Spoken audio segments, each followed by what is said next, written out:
Hey guys, welcome to the Week 14 All-Star Fantasy Football League recap. We're here for the Week 14, and we got a lot of stuff to talk about here. Teams needed to win to stay in. Teams needed to win to get in. Teams needed to beat other teams, 4 teams to get in, and teams needed to win to get the number 1 seed. A lot of stuff to talk about.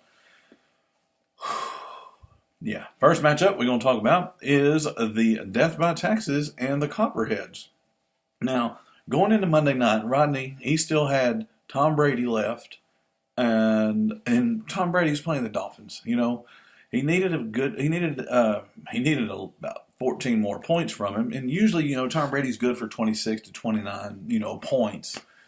It didn't happen though. He only got 11. Alvin Kamara, he got hurt on Thursday night with a concussion. No telling how long he's going to. Luckily, he's got a long week of recoup. Maybe he can pass concussion protocol and be in the Saints game this weekend for the Copperheads. I'm hoping not because I play the Copperheads next week. 35 for DeAndre Hopkins, -8 for the Ravens defense. You could have put in Tampa's defense and, you could have got 0. So that's 8 points you could have got back there. Over here on the Death by Taxes side, we got Matt Ryan in there, Melvin Gordon, who did really good. Todd Gurley is the number 1 scorer for your team this week with 27 points. Jaguars got you 4, so positive points for defense. Good choice on there. You left Hunt on the bench. You could have had a little bit more points, but you didn't need them. If you would have lost, I would have. That's what I would have said would have been the deciding factor. 106-93, Death by Taxes over the Copperheads. Death by Taxes finish up regular season at 11-3. Copperheads at 10-4. Copperheads will be playing again next week in the wild card game. Next matchup, we have the Fairway Flyers and the Hooligans. Now, me and Jeremy both, Texas Cake Sanders and Big Blue World Champs, played each other. But we were both hoping that Fairway Flyers would actually get a win. He's been scoring a lot of points this year. Actually, he's the leading scorer in the NFC in our league, guys. He's the leading scorer in that division, but it just isn't. It isn't equating wins. It isn't equaling wins. The Hooligans, he was the wild card spot in the AFC, and me and Jeremy were hoping that he would lose so we would have a chance to get into the playoffs. Hooligans had Drew Brees in there, who only got 20 points back on Monday night. He had Kenyon Drake for Monday Night Football, who he did good. He got 23 points. He got 29 from Jamal Williams, 22 from Thalen. He scored 141 points. But you can't be the second high scorer of the week when you're playing a team that scores the most. It happened to Jonathan, the guy that you lost to, Chris. It happened to Jonathan against me this season. Nobody in the league scored more points than me that week him that week than me, and he was playing me. 34 from Carson Wentz. Now, luckily for me and Jeremy, 4 touchdown passes before he tore his ACL. For Jonathan, he got 6 touchdowns from Carson Wentz because he threw for 4, and then he got 2 receiving touchdowns from Trey Burton, the tight end, who he picked up last week. Helped out. It did. It helped him out. 21 from LaShawn McCoy, 24 from Landry. He got 20 from Sanu. And the Chargers defense, who did pretty good with 12 points. 170 over 141. Fairway Flyers over the Hooligans. Hooligans is now out of the playoffs. And, look at this way. You get the number 4 pick. You get the number, 4 pick next year in the draft. And it's a good draft position. Number 4 is not bad. Jonathan, you're going to get the number 2 draft pick next year. So thank you for winning. I do appreciate it. Sorry, Chris, for your loss. # sorry, I'm not sorry. 170, 141 final. Next matchup, Reapers and the Colorado Antlers. Now, the Antlers had nothing to lose because he had lost so much already this year due to injuries. Not Doug Martin. What's his name out there in Arizona? David Johnson, I think. Yeah, that's him. I mean, first week, everything's went downhill from him throughout the remainder of the year. And Julian Edelman as well, being a receiver out for him. It didn't help. The Antlers needed to beat the Reapers so Buckeye Nation would get up into the seed. Antlers already had number 1 pick of the draft squared away next year, so it was a win-win for him. It really was. Case Keenum, 23 points, 30 from Devontae Adams, 19 from your kicker. Pretty good. 102 for the Antlers. Over here on the Reapers side, they had Le'Veon Bell at 3 touchdowns, 38 points. Pretty decent. Deshaun Jackson, 10 points. Harrison Butker, your kicker, got 17. 99 for you. You didn't get enough, but you're in the playoffs. Win or lose this week, you were in the playoffs. So 102 Antlers, 99 Reapers. That is your close game of the week, going to the Antlers, and the number 1 pick going to the Antlers in next year's draft, unless he trades it away. We will see what he does.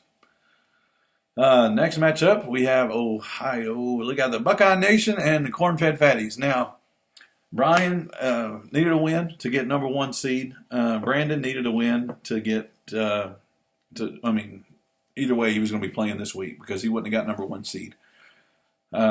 Anyway, going into it for the nation here, had Flacco in there, Giovanni Bernard, Burkhead, Benjamin, Antonio Brown. All the skill players scored double digits for him, which is pretty good. He actually scored the 3rd most points this week, 132. Only players that didn't get in double digits for him is the kicker and the defense. Over here on Brandon's team on the Fatties, he only got 10 from his quarterback. Actually, and P. Ryan, the running back and the quarterback from Washington, didn't do you well at all there, bud. Theo Riddick got you 26 for Detroit. And you got some points on the bench. Fournette, he's been blowing it up this year. And who knew Kendall Wright was going to have 20 points, but he did. 90 points for you. And you got his goose egg from Jimmy Graham. And actually, your other tight end got 0 as well. But nothing you can do there. You don't have any other tight ends. So 132 and 90. Buckeye Nation is the number 1 seed in the NFC. He gets a bye week this week. The Fatties will play the Reapers next week. And then the winner of that will go on to face the Buckeye Nation for the conference title. All right. And then the final matchup we're going to talk about is Big Blue World Champs and the Texas Keg Standers. Now, going into Monday night, Jeremy, he needed Brandon Cooks to have a good game. And now with all the injuries and Gronkowski being suspended this game and everything, I was a little worried because he only needed 8 points. I thought I was done for because Brandon Cooks is a really good receiver and Brady likes him and they gel well. Luckily for me, the defensive back for Miami really, what's his name? X something, I don't know, Xavier something. He balled out, guys. Cooks was targeted 8 times. He only got 1 reception for 38 yards. Very, very, very pleased with that. 27 from Russell Wilson. You got Jeremy. Devontae Freeman, 13. Jordan Howard. I wanted him to stop running the ball after 130-something yards. I'm like, stop giving him the ball, please. And then he had 2 rushing touchdowns. And I'm like, come on, stop it. I mean, I thought Cincy was really going to do good against the Bears, but the Bears whooped them. Anyway, Josh Gordon sighting. I mean, gosh, 3 receptions, 69 yards, and a touchdown. 15 points for him. Over here on me, you got Phillip Rivers had 24 points from him. Cup and Michael Thomas, 22 and 27, respectively, and Eric Ebron, 17 points. Well, I'm pretty happy about that. 114. So that's not the close game of the week.